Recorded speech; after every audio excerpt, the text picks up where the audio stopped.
Breaking news just dropped from Allen Park, and what I'm about to share with you changes everything we thought we knew about Sunday's matchup. The Lions just released their injury report, and there's one name on that list that has every single fan holding their breath right now.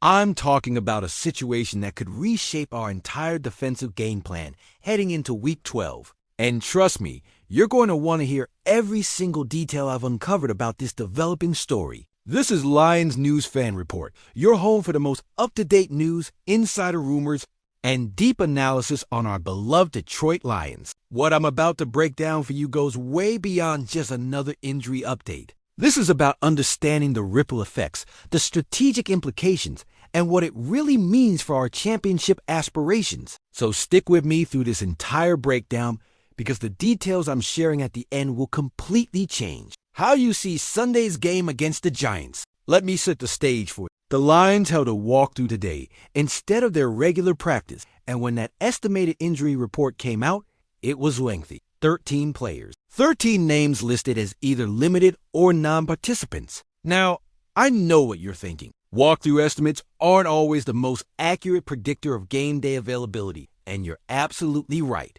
But when you see certain names on that list, it immediately grabs your attention and demands a closer look at what's really going on with our roster health. Heading into a critical divisional stretch, we've got some familiar faces on there. Terrion Arnold remains in concussion protocol, which is concerning given that he's now missed 3 games this season and exited 5 of the 7 games he's actually been active. Dan Campbell said Arnold is day-to-day, so we're monitoring that situation closely. Taylor Decker continues working through those shoulder issues that have plagued him all season, though the veteran left tackle has gutted it out and played through the pain since returning from his 2-game absence. Penei Sewell's ankle issue keeps popping up on these reports, but like Decker, he's been suiting up on Sundays and giving us that elite protection we desperately need. Brian Branch picked up a toe injury, which is new on our radar. If you watched the Philadelphia game last weekend, you saw Branch deliver that massive hit that drew a personal foul flag. That's likely where this toe issue originated.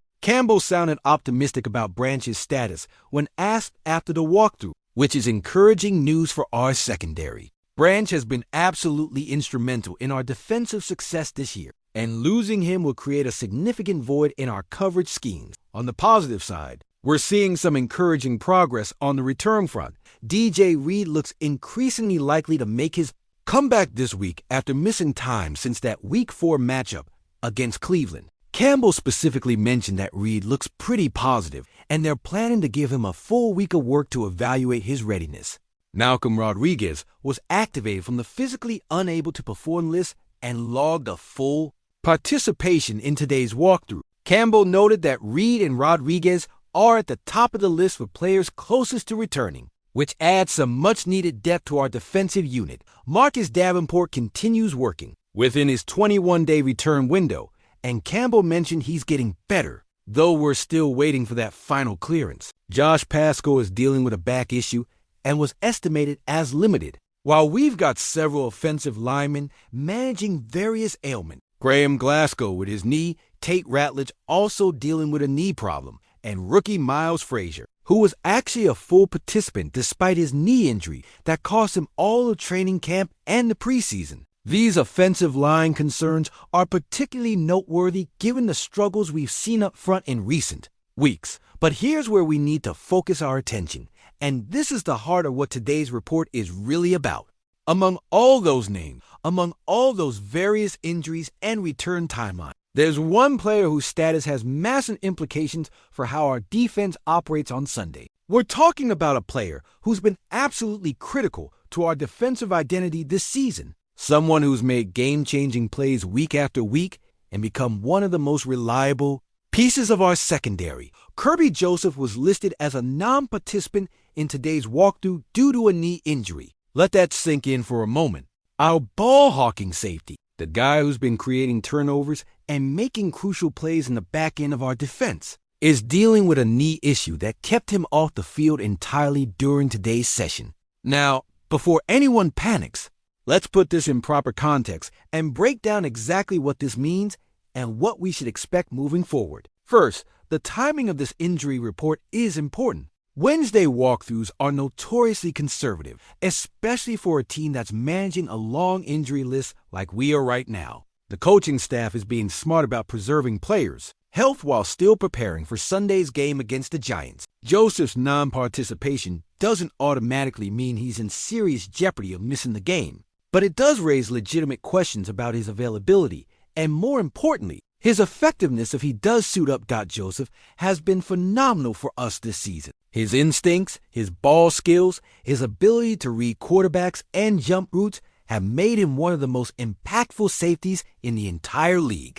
When you look at our defensive success this year, Joseph's contributions cannot be overstated. He's the kind of player who changes offensive game plans, forces quarterbacks to think twice about testing certain areas of the field, and consistently puts himself in position to make game-altering plays. The thought of not having him at full strength, or potentially not having him at all, creates some serious strategic concerns for our defensive coordinator. Let's talk about what Joseph brings to our defense that would be difficult to replace. His range in the deep third allows us to be more aggressive with our coverage schemes underneath. Offensive coordinators have to account for his presence, which opens up opportunities for our pass rush to get home and for our linebackers to make plays in the intermediate zone. Joseph's ability to disguise coverages and show different looks pre-snap has been crucial in confusing opposing quarterbacks and creating those turnover opportunities that have defined our defensive identity. Against the Giants this Sunday, Joseph's presence would be particularly valuable. Daniel Jones has been prone to mistakes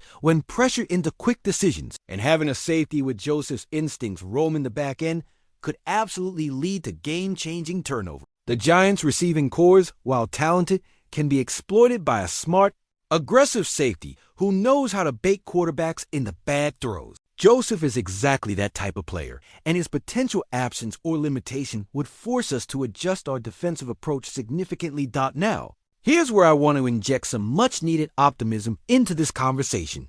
Dan Campbell has built a culture of toughness and resilience in Detroit. We've seen players battle through injuries all season long, and we've seen our depth step up when called upon. If Joseph is limited or needs to miss time, we have players who can fill that role, even if they don't bring the exact same skill set.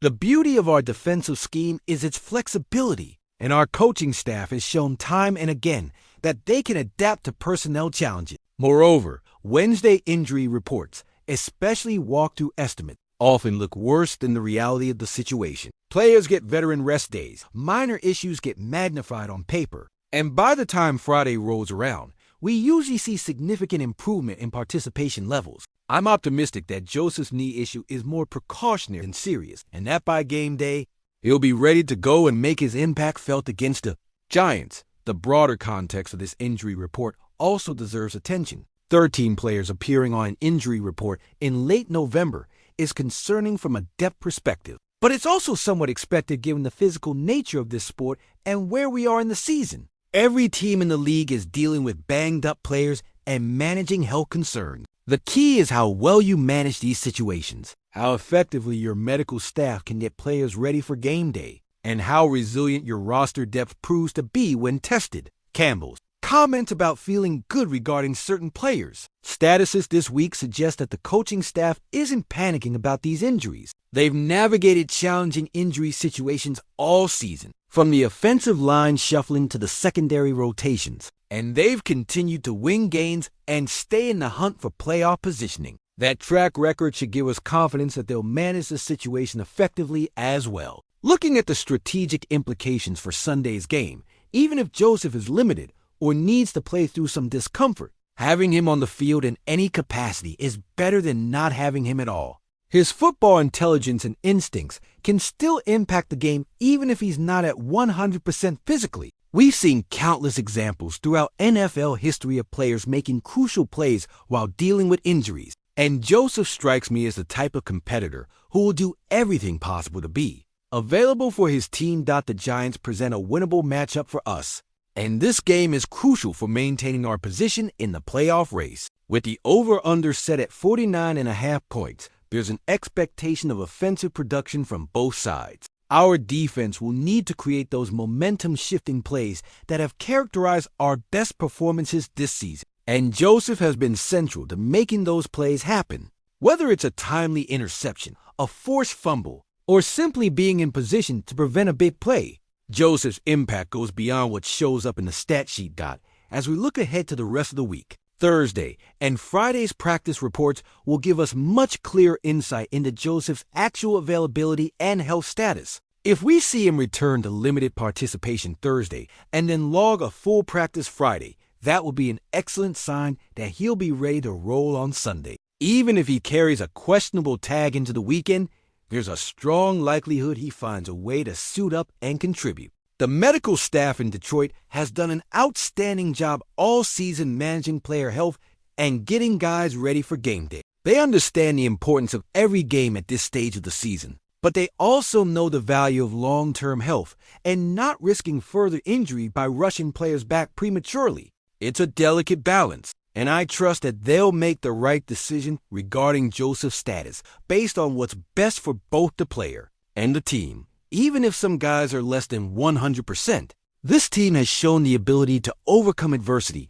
and find ways to win games. The Giants game represents an important opportunity for us to build momentum heading into the final stretch of the regular season. Every win matters. Every game carries playoff implications, and having our best players available gives us the best chance to secure that victory. Kerby Joseph is undoubtedly one of our best players, and his health status will be something every Lions fan watches closely as we move through the week. What do you think about Kerby Joseph's injury situation? Are you confident he'll be ready to go on Sunday, or does this concern you heading into a crucial game? How important do you think his presence is to our defensive success? Drop your thoughts in the comments below, because I want to hear from you. This is the kind of situation where fan perspective really matters. And I love reading your insights and predictions. If you want to stay on top of every development with the Lions, every injury update, every roster move, and every piece of breaking news, make sure you're subscribed to Lions News Fan Report. Hit that subscribe button, turn on notifications, and join our community of passionate Lions fans who demand the most comprehensive and reliable coverage of our team. We're here every single day bringing you the latest information, the deepest analysis, and the insider perspective you won't find anywhere else. Let's ride this season together and support our Lions as they chase championship glory. 1. Pride.